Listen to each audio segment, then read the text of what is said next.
आपका बहुत बहुत स्वागत है कॉमर्स अचीवर प्लेटफॉर्म पे। इस प्लेटफॉर्म के थ्रू हम commerce and management related subjects को टाइम टू टाइम कवर करेंगे। तो चलिए आज इस वीडियो के माध्यम से हम फाइनेंशियल अकाउंटिंग का जो सिलेबस है उसको डिटेल में एनालिसिस करें। कंप्लीट सिलेबस की रीडिंग ऑलरेडी एक वीडियो में कवर कर जा चुकी है। टैक्सेशन का सिलेबस डिटेल में डिस्कस किया जा चुका है। सिलेबस को अंडरस्टैंड करना बहुत ज़्यादा इम्पॉर्टेंट है, बिकॉज जब तक नींव यानी आपका बेस मजबूत नहीं होगा, आपको पढ़ना क्या आपको यही नहीं पता होगा, तो आप किसी भी डायरेक्शन में चले जाओ आपको सक्सेस नहीं मिल सकती है। तो बेस क्लियर होना ज़रूरी है, यानी सिलेबस क्लियर होना ज़रूरी है। बिकॉज कोई भी मटेरियल कंप्लीट यूपीएससी के सिलेबस को अब तक नहीं कवर कर रहा है, इसीलिए सिलेबस को अंडरस्टैंड ज़रूर करें। और यूपीएससी की आप जिस भी अटेम्प्ट में बैठ रहे हों, एक बार इस वीडियो को देखें और अपना नोटिफिकेशन से क्रॉस टैली कर लें कि कोई चेंजेस कोई भी चेंजेस होगा तो हम आपको नोटिफाई कर देंगे, but on the ground of your trust ये कंप्लीट ज़ेरॉक्स है आपके यूपीएससी नोटिफिकेशन का। तो चलिए देखते हैं आज हम फाइनेंशियल अकाउंटिंग का syllabus in detail. Financial accounting जो है हमारा वो पेपर 1 का पार्ट है, ठीक है। पेपर 1 के अंदर पार्ट ए होता है, पेपर 1 के अंदर पार्ट ए, और पार्ट ए का पहला पॉइंट है फाइनेंशियल अकाउंटिंग, ठीक है।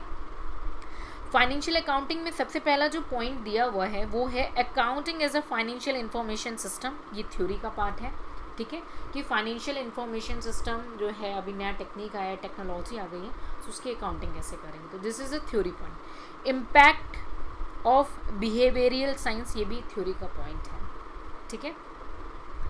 देखिए ये नंबरिंग यूपीएससी में नहीं दी हुई है, ये आपके कन्वीनियंस के लिए, आपके अंडरस्टैंडिंग के लिए हम यूज़ कर रहे हैं, ठीक है। थर्ड जो इम्पोर्टेंट पॉइंट है वो है अकाउंटिंग स्टैंडर्ड, उसको अभी मैं डिटेल में कवर कराऊंगी, ठीक है। तो चलिए संग संग ही कर लेते हैं। जो थर्ड आपका पॉइंट है वो है अकाउंटिंग स्टैंडर्ड्स का, ठीक है।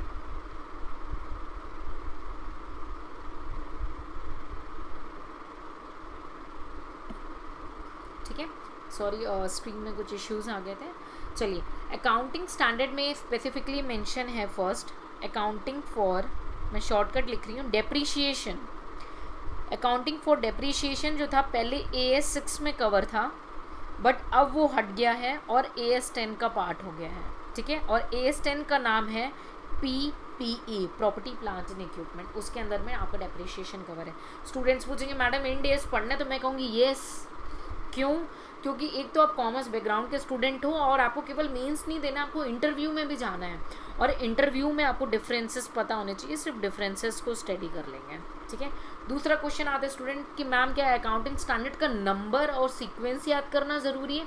मैं कहूँगी इट्स नॉट अ मैंडेटरी, ये कोई मैंडेटरी नहीं है, बट अगर आपको पढ़ते पढ़ते, रीडिंग करते करते, आंसर राइटिंग प्रैक्टिस करते करते याद हो जाए तो ये आपको बाकी लोगों से अलग कर देगा, आपको अच्छे मार्क्स मिल सकते हैं उससे। तो रिकमेंडेशन है, मैंडेटरी नहीं है। सेकेंड पॉइंट जो अकाउंटिंग फॉर डेप्रीशिएशन है, उसके बाद लिया गया है इन्वेंट्रीज का, सॉरी इन्वेंट्रीज जो है हमारी अकाउंटिंग स्टैंडर्ड 2 में कवर होती है। थर्ड पॉइंट जो आपका मेंशन है यहाँ पे वो है रिसर्च एंड डेवलपमेंट कॉस्ट का, जो कि हमारे इंटेंजिबल्स का पार्ट है और AS 26 में कवर होता है वो, ठीक है। उसके बाद फोर्थ जो पॉइंट है रिसर्च एंड डेवलपमेंट के बाद, डेवलपमेंट कॉस्ट के बाद long term construction contracts, long term construction contract या कंस्ट्रक्शन का जो पॉइंट है वो AS 7 के थ्रू आपका कवर होगा, ठीक है। जो फिफ्थ पॉइंट आपका यहाँ पे मेंशन है लॉन्ग टर्म कंस्ट्रक्शन कॉन्ट्रैक्ट्स के बाद, वो है रेवेन्यू रिकॉग्निशन का, RR रेवेन्यू रिकॉग्निशन का। रेवेन्यू रिकॉग्निशन आपका AS 9 का पार्ट है, ठीक है। इजी हो जाएगा स्टूडेंट्स के लिए, ठीक है। AS 9 का पार्ट है आपका रेवेन्यू रिकॉग्निशन। सिक्स्थ आपका है फिक्स्ड एसेट, जो कि AS 10 का पार्ट है, यानी प्रॉपर्टी प्लांट एंड इक्विपमेंट, यानी डेप्रीशिएशन और फिक्स्ड एसेट अब कंबाइन हो गए हैं, ठीक है। सेवेंथ मैं इसको इरेज नहीं करना चाहती हूँ ताकि जिन स्टूडेंट को नोट डाउन करना। 7th जो आपका पॉइंट है फिक्स्ड एसेट्स के बाद कंटिंजेंसीज वर्ड यूज़ किया गया है, ठीक है। कंटिंजेंसीज में कॉन्फ्लिक्ट आता है तो उसमें हम स्टूडेंट को AS4 contingent event occurring after balance sheet date वाला और AS29 contingent asset and contingent liabilities दोनों रिकमेंड करते हैं कवर करने में, क्योंकि इंटरव्यू में कई बार इन दोनों का कंपैरेटिव स्टडी पूछ लिया जाता है, ठीक है। अब आप लोग ने नोट डाउन कर लिया हो तो मैं इसको इरेज कर दूं, क्योंकि स्पेस अवेलेबल नहीं करना है। अभी जो लाइव स्टूडेंट्स हैं वो मना कर रहे हैं। चलिए कंटिजेंसीज के बाद जो आपका मैं ऊपर लिख देती हूँ, जो नेक्स्ट पॉइंट आपका यहाँ पे कंटिजेंसीज के बाद है फॉरेन एक्सचेंज ट्रांजैक्शन है। फॉरेन एक्सचेंज ट्रांजैक्शन आपका AS11 का पार्ट है, मैं बुक्स बना दे रही हूँ AS11 का। फिर उसके बाद इन्वेस्टमेंट है, इन्वेस्टमेंट्स जो हैं आपका AS13 का पार्ट है, ठीक है। उसके बाद आपका गवर्नमेंट ग्रांट्स आता है, गवर्नमेंट ग्रांट्स आपका AS12 का पार्ट है, AS12 का पार्ट है government grants. Cash flow statement है, ये आपका AS3 का पार्ट है। उसके बाद अर्निंग पर शेयर दिया हुआ है, ये आपका AS20 का पार्ट है। चलिए हम एक क्रक्स बना लेते हैं फटाफट। आपका AS जो कवर है, मैं सिर्फ नंबर लिखूंगी, 11 है, 12 है, 13 है, 3 आ गया आपका इधर, 20 है। नीचे देख लेते हैं हमने कौन कौन से कवर किए हैं। AS10 to 26, AS10 to 26, AS7 है, AS9 है, 7 है, 9 है, 10 है, 4 and 29, 4 and 29।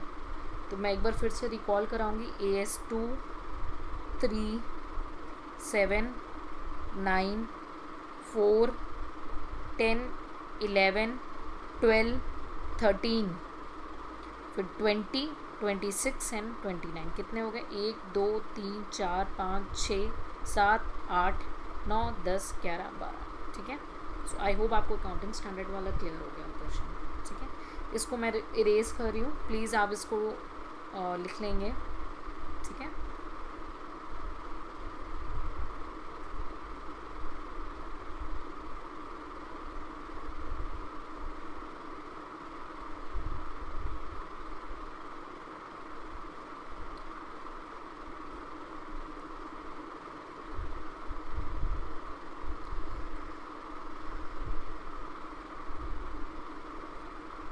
It's not working, कुछ एरर आ रहा है। Let's see, go ahead. उसके बाद जो मेंशन है accounting for share capital transaction. Share capital transaction में आपका basic issue of equity shares हैं, प्रेफरेंस शेयर्स हैं, ठीक है। फिर शेयर फॉरफीचर है, ठीक है। फिर फॉरफीचर, फिर उसके बाद अनसब्सक्राइब कैपिटल, सब्सक्राइब कैपिटल है। फिर उसका बैलेंस शीट में डिस्क्लोजर कैसे है, जनरल में कैसे है, लेजर में कैसे है, ये आपको क्लियर होना चाहिए, ठीक। फिर उसके बाद बोनस शेयर्स को डिटेल में कवर किया गया है। बोनस शेयर्स को आप डिटेल में देखेंगे कि जो बोनस शेयर्स हैं,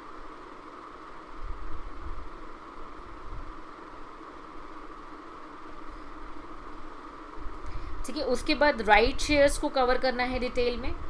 उसके बाद है आपका एम्प्लॉय स्टॉक ऑप्शन प्लान, ठीक है। नेक्स्ट है आपका बाई बैक ऑफ सिक्योरिटीज़, ये एक सेपरेट पॉइंट है, इसमें कुछ एक्सप्लेनेशन नहीं है। फिर preparation and presentation of company final accounts, yes, company final accounts की बैलेंस शीट आती है और उसको करना है, उसमें जो इम्पोर्टेंट एडजस्टमेंट्स है उसको भी कवर करना है, ठीक। उसके बाद एमलगमेशंस को कवर करना है, हाँ, एमलगमेशन के अंदर सब पार्ट्स है उसको भी कवर करना है। यानी आपका 2 तरीके का परचेज कंसिडरेशन कैसे कैलकुलेट करते हैं वो बताया जाता है, तो कंप्लीट एमलगमेशन कवर होगा। एब्जॉर्प्शन को भी कवर करना है। रिकंस्ट्रक्शन ऑफ कंपनीज़ है, रिकंस्ट्रक्शन ऑफ कंपनीज़ में both internal and external reconstruction आपका आ जाता है। ये था आपका फाइनेंशियल अकाउंटिंग का कंप्लीट सिलेबस। कुछ स्टूडेंट्स को अगर कुछ डाउट हो या कोई क्वेरी हो वो कमेंट सेक्शन में पूछ सकते हैं। और आई होप आपको ये सिलेबस क्लियर हो गया हो। सो प्लीज़ कोई भी क्वेरी इस सिलेबस को अंडरस्टैंडिंग में अंडरस्टैंड करना बहुत ज़्यादा इंपॉर्टेंट है, कमेंट सेक्शन में पूछ लेंगे। इफ़ आपको वीडियो पसंद आया तो प्लीज़ लाइक करें, नहीं पसंद आया तो अपने opinions, ideas, suggestions, valuable comments हमें दें ताकि उनको हम एनालिसिस करके फ्यूचर वीडियोस में करेक्शन करके इंक्लूड कर सकें। So please stay connected with us, like the channel, subscribe the channel और शेयर करें मैक्सिमम लोगों को, ठीक है। जय हिंद, जय भारत।